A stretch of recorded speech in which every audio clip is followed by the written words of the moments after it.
জালালি ওয়াল ইকরাম ওনার কাছে শুকরিয়া আদায় করি। সকলে বলেন আলহামদুলিল্লাহ। আলহামদুলিল্লাহ। আল্লাহ পাক রব্বুল আলামিন যুল জালালি ওয়াল ইকরাম এই পবিত্র মাস হচ্ছে জিলহজ মাস। এই জিলহজ মাসের মধ্যে আল্লাহ পাক রব্বুল আলামিন যুল জালালি ওয়াল ইকরাম ঈদুল আজহা নির্ধারণ করেছে। আল্লাহ পাক রব্বুল আলামিন এই পবিত্র মাস আমাকে আপনাকে দান করেছেন।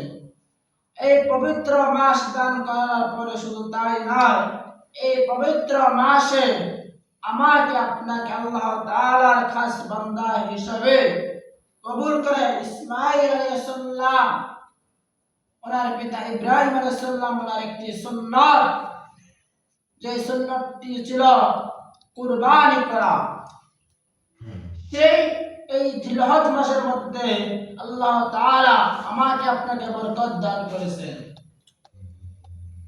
সেই ইব্রাহিম আলাইহিস সালাম ওনার অনুসরণ করে আমার নবী, আপনার নবী, দু জাহানের সরদার হযরত রাসূল মুহাম্মদ সাল্লাল্লাহু আলাইহি ওয়াসাল্লাম আমার আপনার উপর যারা আমরা কুরবানির উপযুক্ত হয়ে গিয়েছে, আমাদের উপরে কুরবানি দেওয়া ওয়াজিব করেছেন। আল্লাহ পাক রব্বুল আলামিন যুল জালালি ওয়াল ইকরাম আমাকে আপনাকে এই দুনিয়ার মধ্যে আসার একটি মাত্র কারণ হচ্ছে আল্লাহ তাআলার ইবাদত করার জন্য। আল্লাহ তাআলার ইবাদত হচ্ছে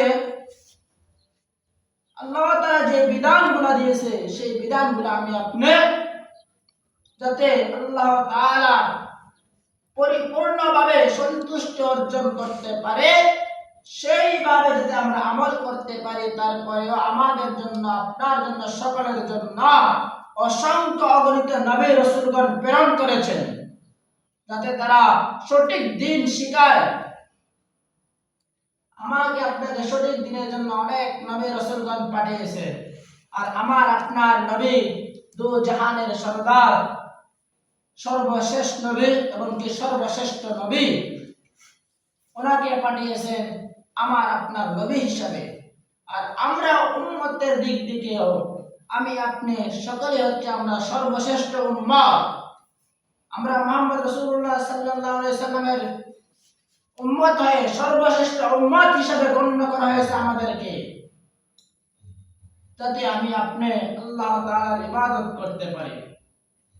আমাদের যে ফরজগুলো রয়েছে সেই ফরজগুলো আমি আপনি আদায় করতে হবে, তারপর ওয়াজিবগুলো আদায় করতে হবে, এমনকি সুন্নাতগুলো আমি আপনি সকলেই আদায় করতে হবে।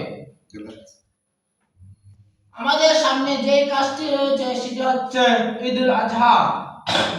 এই ঈদুল আজহা বর্তমান যুগে দেখা যায় ভারত পশ্চিমাঙ্গনে, সেই ভারত পশ্চিমাঙ্গনের মধ্যে কুরবানি করার জন্য নিষিদ্ধ করা হয়েছে। এমনকি কুরবানির গরু ক্রয় বিক্রয় করা নিষিদ্ধ করা হয়েছে। এমনকি মুসলমানদের উপর নির্যাতন করা হচ্ছে। শুধু তাই নয়, যারা উলামায়ে কেরাম তাদেরকে নির্যাতন করতেছে, যারা পর্দা করে রাস্তার মধ্যে বাইর হচ্ছে তাদের পর্দার উপর আঘাত করতেছে। কুরবানির সময় চলে এসেছে, কুরবানির বাজারে গরু ক্রয় করার জন্য নিষিদ্ধ করে দেওয়া হয়েছে। যারা ক্রয় করতে যাচ্ছে তাদের উপর আঘাত করতেছে, যারা বিক্রি করতে যাচ্ছে তাদের উপর আঘাত করতেছে। তাই নয়, বর্তমানে পশ্চিমবঙ্গের মধ্যে কুরবানি করা নিষিদ্ধ করে দেওয়া হয়েছে। আমার আপনার উপর সেই নিষিদ্ধ করে দেওয়া হয় না। আমার আপনার দেশের মধ্যে 92% মুসলমানের দেশ, সেই 92% মুসলমানের দেশের মধ্যে আমার আপনাকে নিষিদ্ধ করার কারো অধিকার নেই। শুধু তাই নয়, সেই পশ্চিমবঙ্গের মধ্যে যাতে এই পশ্চিমবঙ্গের মধ্যে যাতে নিষিদ্ধ করা হয়েছে তার প্রতিবাদ জানানোর জন্য বাংলার মধ্যে যত রকমের উলামায়ে কেরাম রয়েছে, যারাই রয়েছে, প্রত্যেকে তার জন্য প্রতিবাদ করতেছে যাতে কুরবানিকে সঠিকভাবে দিতে পারে, যাতে এই কুরবানিকে আল্লাহ তাআলা রাসূলকে আল্লাহ তাআলা রাসূলের ওয়াজিবগুলা যাতে আদায় করতে পারে সেই দিকে লক্ষ্য করে তারা প্রতিবাদ জানাচ্ছে। কিন্তু আমার আপনার এই দেশের মধ্যে কুরবানির জন্য কেউ বাধা দেয় না। বাধা দেওয়া না দেওয়ার পরেও আমি আপনি আজ কুরবানির সমতুল্য হয়ে গেছি কুরবানি করে দেওয়ার জন্য, কিন্তু আমি আপনি কুরবানি দেই না, আমি আপনি কুরবানি দেই না। আর যারা যে কুরবানি তারা একটা দুই প্রকার মানুষ। এক প্রকার মানুষ হচ্ছে আল্লাহ তাআলাকে রাজি খুশি করার জন্য কুরবানি দেয়, আরেক প্রকার মানুষ হচ্ছে বান্দাকে দেখানোর জন্য কুরবানি দেয়। বান্দাকে দেখানোর জন্য কুরবানি দেওয়া হচ্ছে সে কোটিপতি, সে ধনী, আমি যদি কুরবানি যদি না দিই মানুষ আমাকে কি বলবে, মানুষ আমাকে কি বলবে, সেই চিন্তা করে তারা কুরবানি দেয়। আর কিছু মানুষ বলে কুরবানি দেয় যাতে তারা নিজে গোশত খেতে পারে, সেই উদ্দেশ্যে কুরবানি দেয়, সেই উদ্দেশ্যে কুরবানি দেয়। আর কিছু মানুষ রয়েছে যারা কুরবানি দেয় কিন্তু সে গরিব মিসকিনকে যাদের হক রয়েছে কুরবানির উপর সেই হকটা তারা আদায় না করে সেই কুরবানির গোশত তারা ফ্রিজের মধ্যে রেখে দেয়, ফ্রিজের মধ্যে রেখে দেয় যাতে তারা পরবর্তীতে খেতে পারে। আবার কুরবানি দিয়েছে।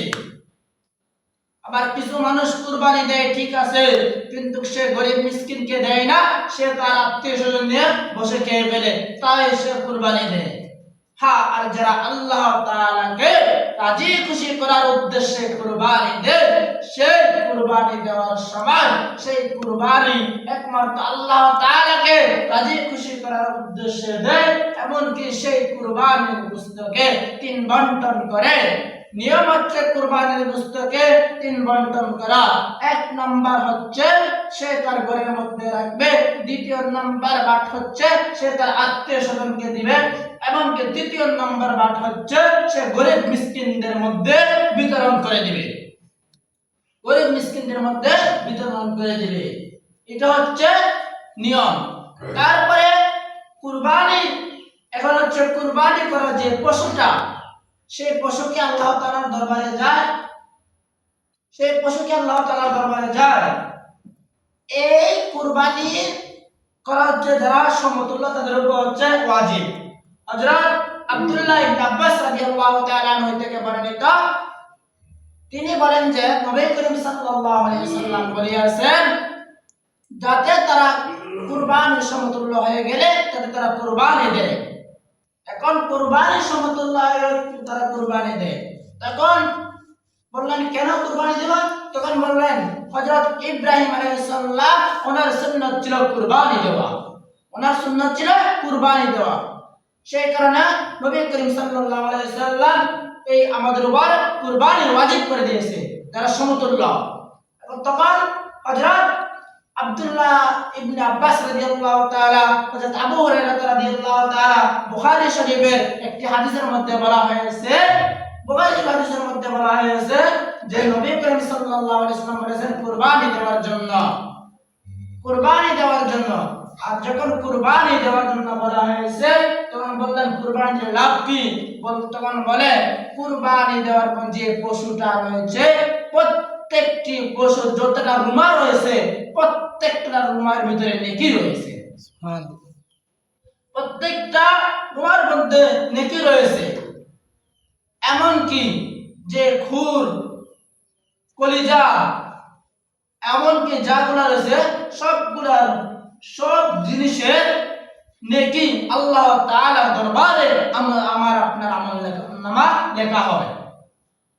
এমন হচ্ছে যখন যারা কুরবানির সমতুল্য, যারা কুরবানির সমতুল্য যদি তারা কুরবানি না দেয় তাহলে কি হবে? তখন বলা হয়েছে নবী করিম সাল্লাল্লাহু আলাইহি ওয়াসাল্লাম বলেছেন যখন কোন বান্দা কুরবানির সমতুল্য হয়েছে কিন্তু সে কুরবানি করে না, সে কুরবানি করলো না, তখন নবী করিম সাল্লাল্লাহু আলাইহি ওয়াসাল্লাম বলেন সেই বান্দা যাতে ঈদগাহর মধ্যে প্রবেশ করতে পারে না।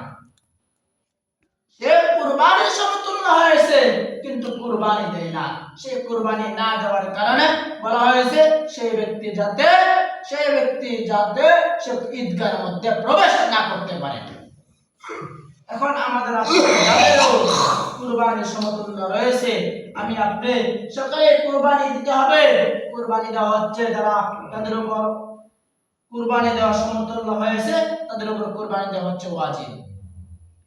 এখন কুরবানি যেন ওয়াজিব হয়েছে, কুরবানির কয়েকটি নিয়ম রয়েছে। এখন সবকিছুর সর্বপ্রথম হচ্ছে নিয়ত। আমার আপনার প্রত্যেকের নিয়ত সহি করতে হবে।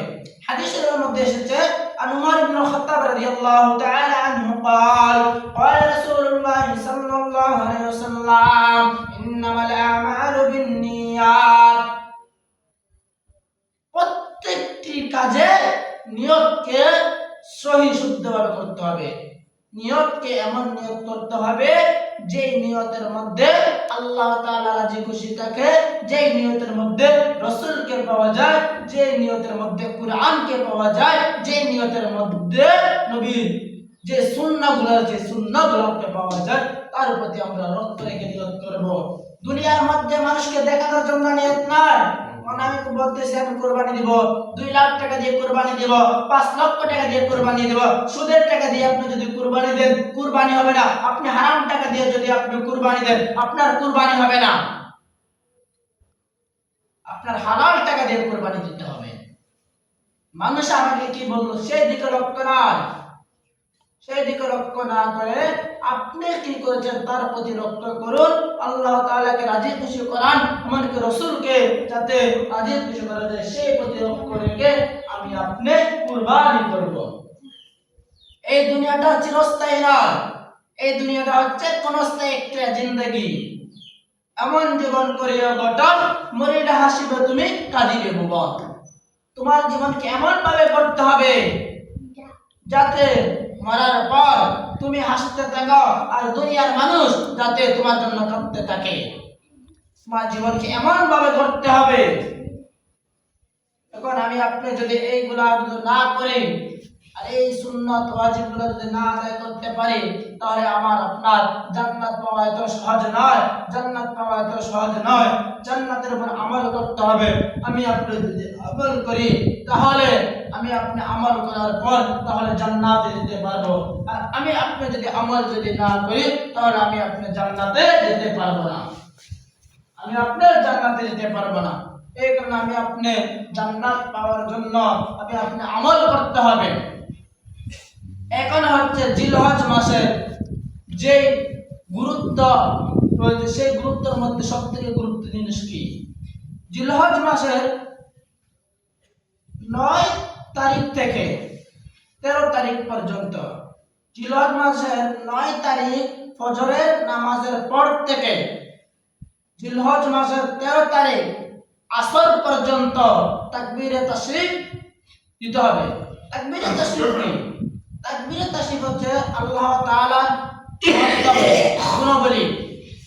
যেমন আশারের মধ্যে এসেছে আল্লাহু আকবার লা ইলাহা ইল্লাল্লাহ আল্লাহু আকবার লিল্লাহিল হামদ।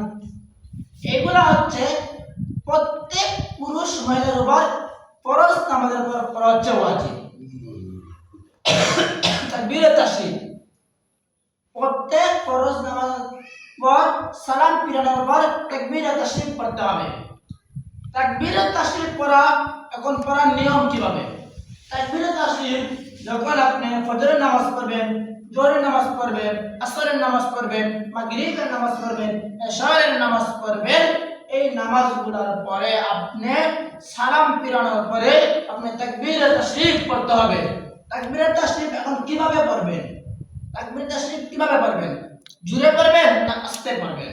এখন প্রত্যেকটি পুরুষের উপর সালাম ফিরানোর পর আল্লাহু আকবার লা ইলাহা ইল্লাল্লাহ আল্লাহু আকবার লিল্লাহিল হামদ, এটা উচ্চ স্বরে পড়া।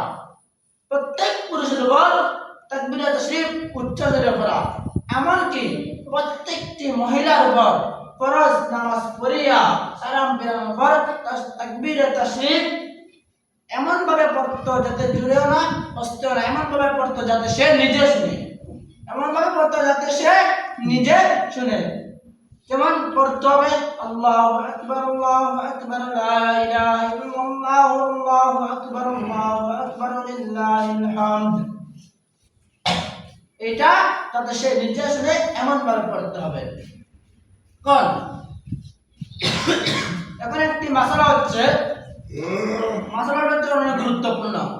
এখন সে ব্যক্তি ফরজ নামাজ পড়িয়া সে সালাম ফিরানোর পর সে তাকবীর তাশরিফ পড়ল না, সে তাকবীর তাশরিফ পড়া সে ভুলে গিয়েছে। এখন সে ভুলে যাওয়ার পর সে কি আর পড়বে না? হ্যাঁ, যখন তার মনে হয়ে যাবে, যখন তার মনে হবে তখন সে তাকবীর তাশরিফ পড়তে হবে। যদি পুরুষ হয় তাহলে সে ধীরে পড়তে হবে আল্লাহু আকবার লা ইলাহা ইল্লাল্লাহু আল্লাহু আকবার ওয়ালিল্লাহিল হামদ। সে ধীরে ধীরে পড়তে হবে।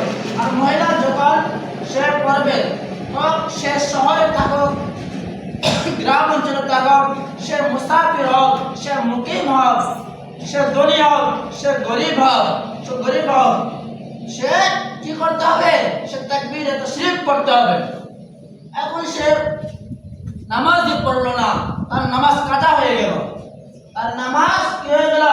কাজা হয়ে গেল। এখন তার নামাজ কাজা হওয়ার পর এখন সে কি তাকবীর তাশরিফ পড়বে না?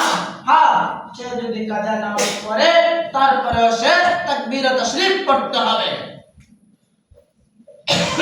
তাকবীর তাশরিফ পড়তে হবে। যখন সে কাজা নামাজ পড়বে তারপরে সে তাকবীর তাশরিফ পড়তে হবে। আর যে তাকবীর তাশরিফ পড়লো না সে ওয়াজিব তরক করলো, আর ওয়াজিব তরক করার কারণে সেই ব্যক্তি গুনাহগার হবে, সে ব্যক্তি গুনাহগার হবে। এই কারণে জিলহজ মাসে 9 তারিখ থেকে 9 তারিখের ফজরের পর থেকে ফজর থেকে 13 তারিখের আসর পর্যন্ত সেই ব্যক্তি তাকবীরে তাশরিফ পড়তে হবে, তাকবীরে তাশরিফ পড়তে হবে। তাকবীরে তাশরিফটা কি?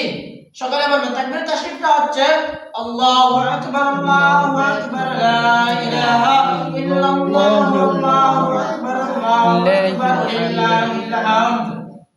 এই বাক্যটি সকলে পড়তে হবে, হোক সে পুরুষ হোক সে মহিলা, সে প্রত্যেকে 9 তারিখ থেকে 13 তারিখ পর্যন্ত আদায় করিতে হবে।